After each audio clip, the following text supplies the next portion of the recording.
what it must feel like to be a professor while everybody's taking a test. Standing here awkwardly, watching, judging. That kid will never pass.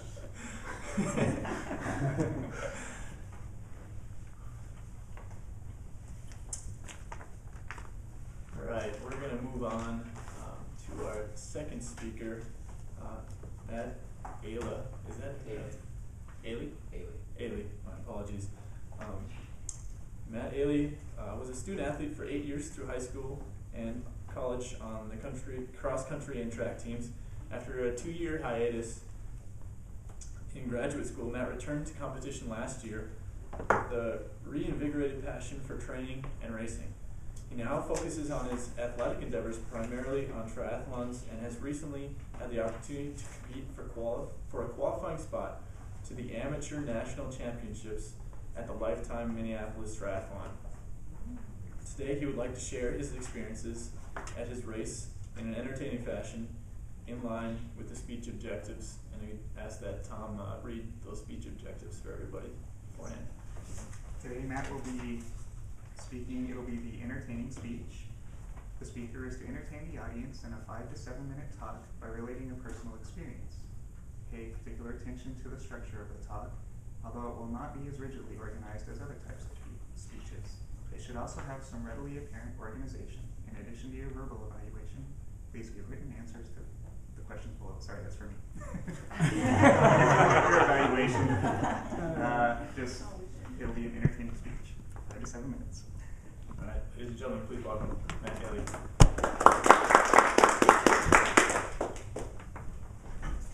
Mr. Toastmaster. I want you all to think back to when you were a little kid, the morning of your 8th birthday party. Think back. The excitement, you were going to have a huge day where you were going to have a mountain of presents and it was going to be all about you. Now I want you to imagine that instead of your customary breakfast of, say, Cheerios or eggs or something healthy, that you had Captain Crunch and maybe you snuck a Mountain Dew out of the refrigerator instead of having orange juice. And today happens to not only be your birthday, but also Christmas, Hanukkah, New Year's, Thanksgiving, and Halloween. If you can imagine what this might feel like, you might have an idea of how I felt when I woke up the morning of the Lifetime Fitness Triathlon. After many years of training as a runner, I changed over to triathlons recently, and the Lifetime Triathlon presented to me an opportunity that I had not had previously, and that was to qualify for the Amateur National Championships to be held in Alabama later this year. In order to qualify, I would have needed to place top 10% in my age group in this competition in order to move on to the next level. So I signed up for this race in February when it was still cold outside, I knew that it would be a very different environment when I came to actually compete. And I put this kind of as the Olympic trials of my season, so to speak, the make it or break it, all or nothing type race. So the week of the race, I could literally feel the adrenaline start to pump through my veins and get more and more intense. By the time that I woke up that morning, I had that feeling that I essentially just described. I woke up at 2:30 in the morning, ready to go, and I was supposed to get up at 3, but half an hour sleep wasn't going to make that big of a difference. One thing I should mention is the triathlons start crazy early, and I don't know why, but they do. So essentially, I had to be to the transition area where you actually set up your bike and your running shoes and everything at 4:30 in the morning to actually get ready, and the gun would go off a couple hours later.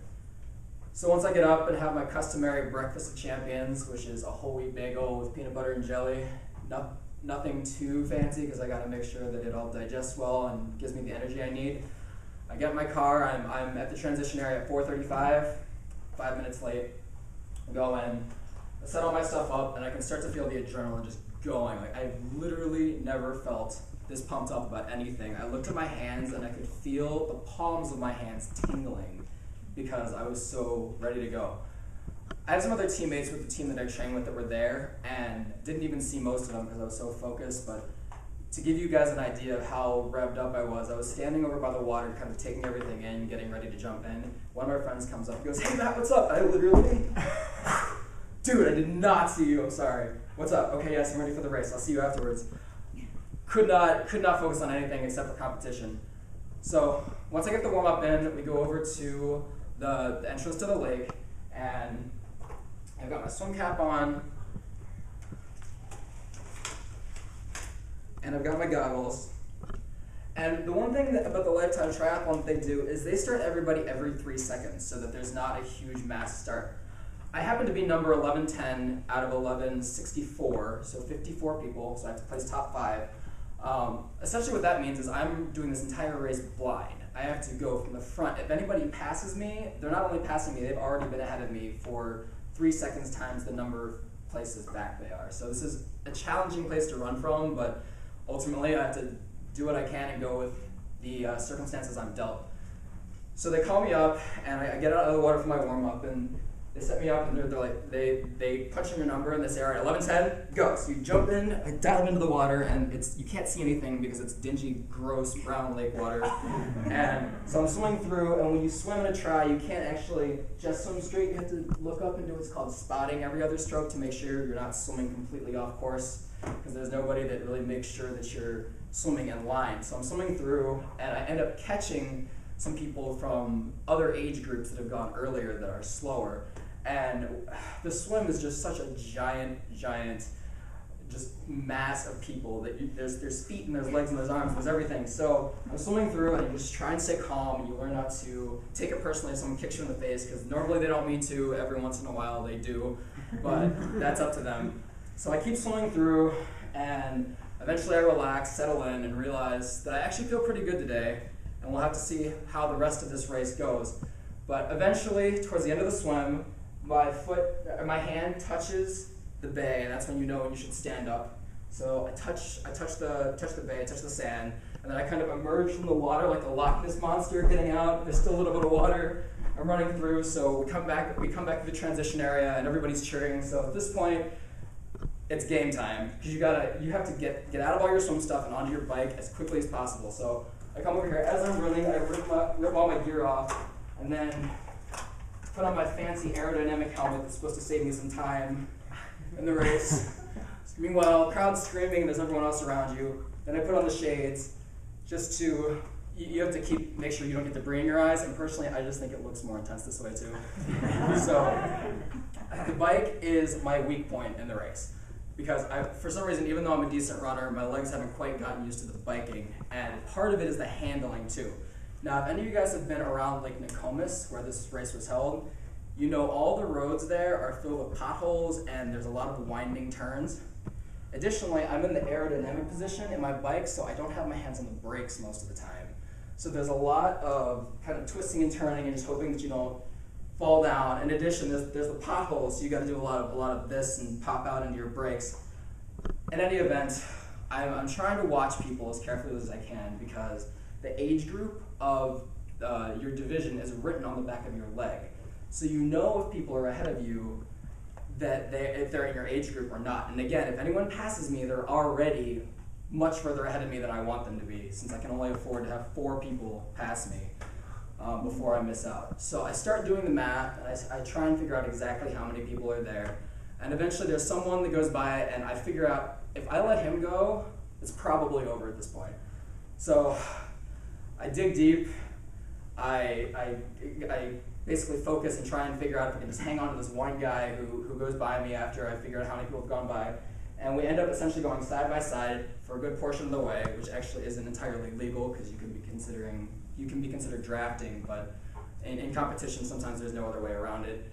We actually end up finishing the bike almost neck and neck next to each other, and at this point I've essentially reached the strength of my race, which is the running, since I ran for a good 8 years before I did this. So go over my running shoes, throw the helmet off, throw the glasses off. The bikes are expensive or whatever, but you have never seen anybody treat so many multi-$1,000 bikes like they are nothing. You just get rid of them and you go. So get my running belt on.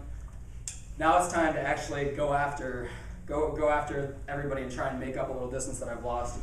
So at this point, I start to go, and I realize I have a side cramp. So I sit there and I go, okay, I've done this before. It's not the end of the world. Maybe, just breathe into the muscle groups around it, breathe into it, try and relax, don't go too fast, kind of straddle that line of where the muscle cramp will hold you back. So fortunately, about halfway in, it calms down, and I'm able to get back into gear, and then I start pushing through, and with about 3 miles left, this is a 10K, I start making up a lot more ground and passing people in my age group that did pass me on the bike. So I figure I gotta pass them and then make up more time because they were ahead of me by more. So finally, I see the finish line. There's a red carpet that goes to the finish line. So it's exciting. You kind of, again, you get the whole chariots of fire going through, running in slow motion type thing. And then, well, you don't leave at the line because it's actually your foot that determines when you finish. So none of the dramatic stuff you try. You gotta get your foot out there. So I get my foot up there, and then I pass out, and I'm kind of just hunched over, and they give me what they give everybody who finishes, and that's the finisher's medal. For a while, I always used to think these were stupid, honestly, because I figured, I mean, I could have walked the whole thing and gotten the same exact reward. So ultimately, it doesn't really mean as much, but what I've come to realize is that you can look back on it and remember the experience that you had at that race. It gives you kind of a memorabilia to recall what happened. So ultimately, I finished the race unaware of what place I finished in, but I knew that I did do the best I could on that day. So I take a couple minutes to savor that moment and say, okay, regardless of what happens, I know I did as much as I possibly could have, so that I can't be mad about whatever the results are. And that's something I used to be really bad about, is letting results dictate how I felt about competition rather than knowing if I left it out on the field. So what they do at Lifetime is you can go over to a computer and they print off the results for you. So I went over and I did eventually get the results printed out, and I didn't want to look at it right away because I was just like, I have to remember, no matter what's on this piece of paper, you know how good a race you ran. So when I finally do open the paper, I kind of feel like Charlie Bucket in Charlie and the Chocolate Factory. There's a golden ticket inside the chocolate bar. So I open it up, and it turns out my time was 2 hours, 29 minutes, and 27 seconds, which was 5 minutes and 17 seconds faster than my previous race. So that was a PR by over 5 minutes. Place was 11th. Oh, wow. And I needed fifth. So there was a pretty big spread. The guy who placed fifth was far enough ahead of me that I couldn't be upset about it. But I knew I left it all on the course and there's nothing else I could do. And just like a little kid who had just left their birthday party hoping for something a little bit more, I packed up my goodie bag, put all the stuff in here, and just looked back and said, next year's going to be even better. Yeah. Mr. Toastmaster.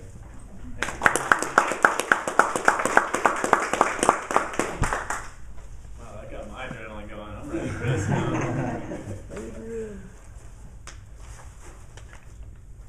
Alright, we'll probably take a minute less than Chris's speech because everyone's adrenaline is a little bit higher, I think.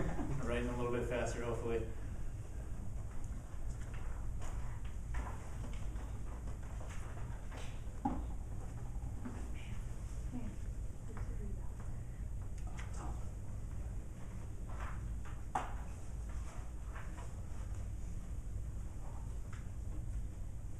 Was that an Olympic distance triathlon, man? Yeah.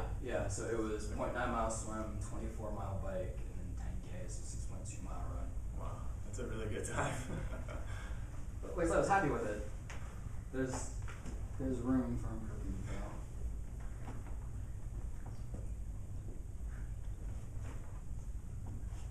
When you move up to the next age bracket, then you're going to be the youngest in the age bracket competing against everyone older. So that's always nice to hear. The next age bracket is more competitive. They get more competitive even up until you hit 35 to 39 is the most competitive age bracket. Oh, really? Yeah. Because those guys have more money and so more money for better bikes, but also because endurance actually increases until like you peak around 38 to 39 for that kind of thing. So Better start running soon. Good to know, yeah. Good to know.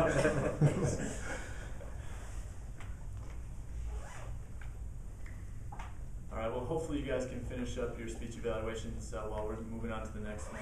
We'll jump right into table topics, and I'd like to bring up JP to conduct the topics for us today.